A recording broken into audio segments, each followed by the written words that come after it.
All right, let's talk the Xfinity series at Cota. We finally got practice in qualifying done. So we finally know where these drivers are starting. Our truck series video is up.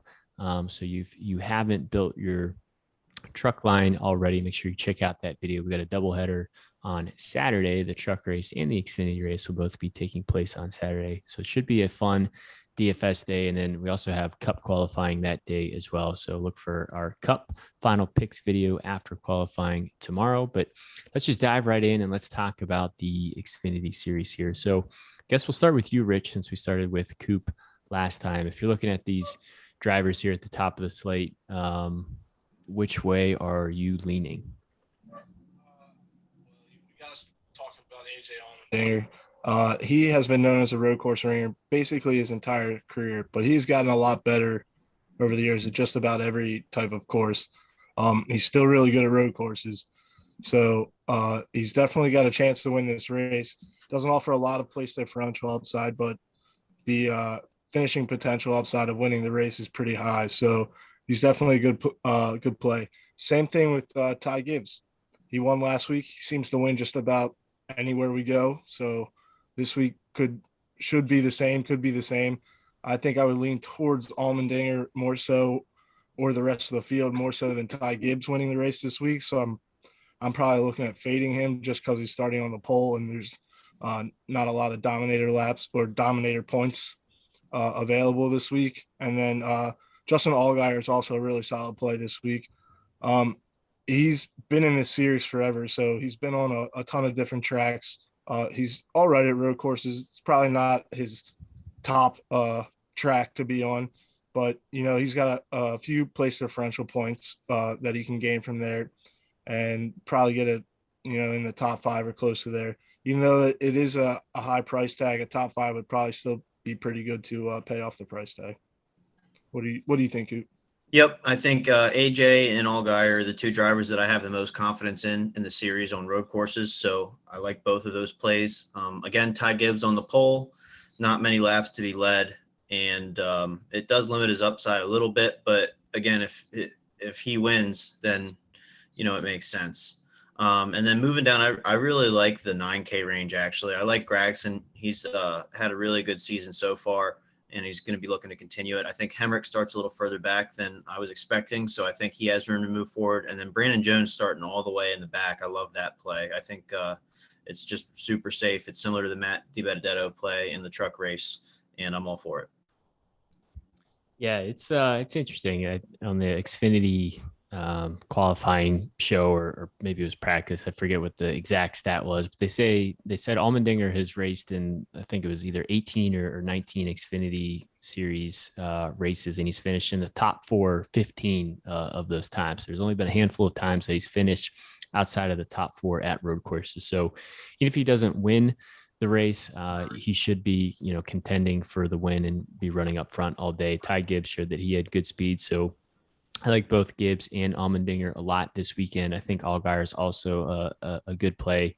I feel more confident in Gibbs and Allmendinger winning the race, but Allgaier has place differential points, which Allmendinger and Gibbs really don't have, especially Gibbs. Gibbs can't get any place differential points whatsoever. But as you start to get further down on the slate, like Coop was mentioning, then you start to find these plays where they do have PD upside and finishing potential as well. Like Gregson didn't make the top 10, so he starts outside of the he didn't make the second group of qualifying, so he starts 12th. He had really good speed. Hemrick looked like he had good speed. Brandon Jones is a slam dunk place differential play, assuming that they get his car figured out.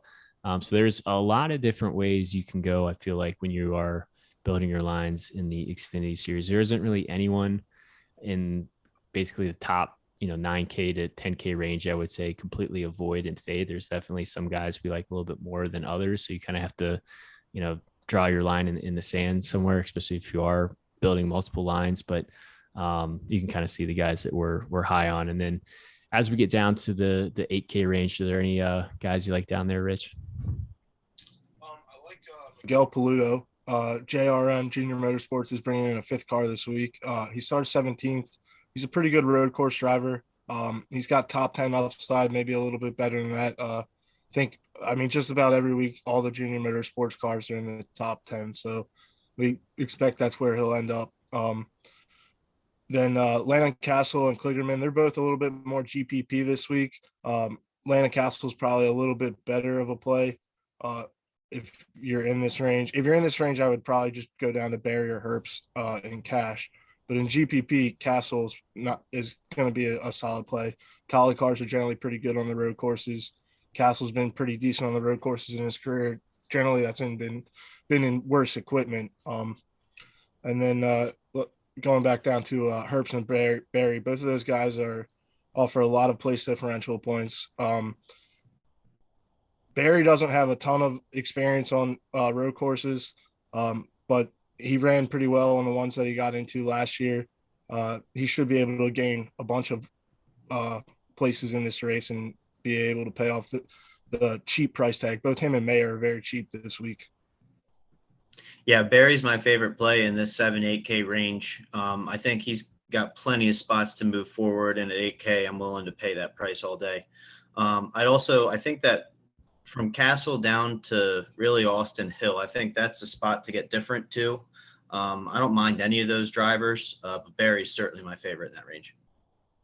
Yeah, and I think, we in our preview show, we highlighted, how cheap Josh Berry and Sam Mayer were coming into the week. And, they were so cheap just because of all the names, all the different drivers, all the road course guys coming in to run this race. So because of that has really, pushed them lower on the salary band there. And they're really easy to fit in basically any lineup that you want and still being able to pair some of those top guys. So I think Barry is going to carry more ownership just because he does start deeper in the field, but Mayer had good pace, and I think he's a good GPP option, and I wouldn't rule him out, starting in 10th. I think if you have to pick one between the two, I would go with Barry. He's a much safer play, but don't rule out Mayer as a GPP option starting 10th. And then as you get lower here down to the 6K range, this is really where you want to start trying to find guys who can, move forward through place differential and look to get maybe a top 15, a top 18 type of finish. Alfredo kind of starts right around where he potentially might finish. I could see him doing some stupid strategy move at the end, completely different than everybody else, which might either really benefit him or really hurt him.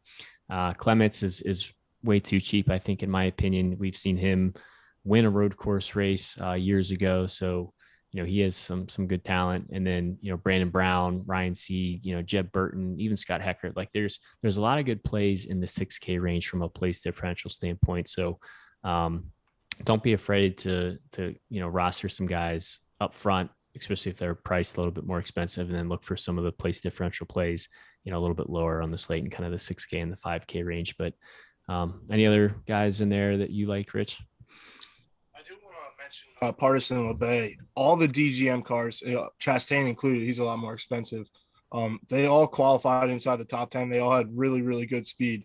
We're just not really sure if we want to be playing them because they don't really offer that much upside. I mean, both Partisan and LeBay, they're cheap enough that if they just run around the same spot, 5th to 10th, that they're going to pay off their price tag. But there's a lot of better cars that start behind them that we think will probably end up passing them. They'll probably fall down, the 10th to 15th range and not pay off their price tag, as opposed to these guys that have more place differential upside. Yeah, where I'm really looking at down here is for place differential, and I really like a lot of the value that I see. I like the value on Sieg. It's about as cheap as you're going to see, and he's starting 35th. Plenty of space to move forward. I like Yaley. I like Rogers. Both of them should move forward as well. And if you go down that low, it really opens up a lot of salary and a lot of options for you elsewhere in your line. So I think there's a lot of value to be found on this slate. Yeah, I think that's, I don't really know if there's anything else we can really say. I mean, this is, I think it's a relatively, straightforward type of weekend. I know there's a lot of different ways you could go there. You can basically play anyone you want, but the main thing you want to focus on again is, place differential and finishing potential, and finding those plays, those drivers who can hit, check both of those boxes off for you. So That's going to do it for the Xfinity series. Like I said in the truck series video, we'll post this spreadsheet on Twitter if you guys want it. It's at Fast Cars FM. Truck video is up. Thank you guys for all the support. We're at 350 subscribers right now on YouTube. The road to 1,000 continues. So thank you guys for all the support. And yeah, we'll catch you on the next video.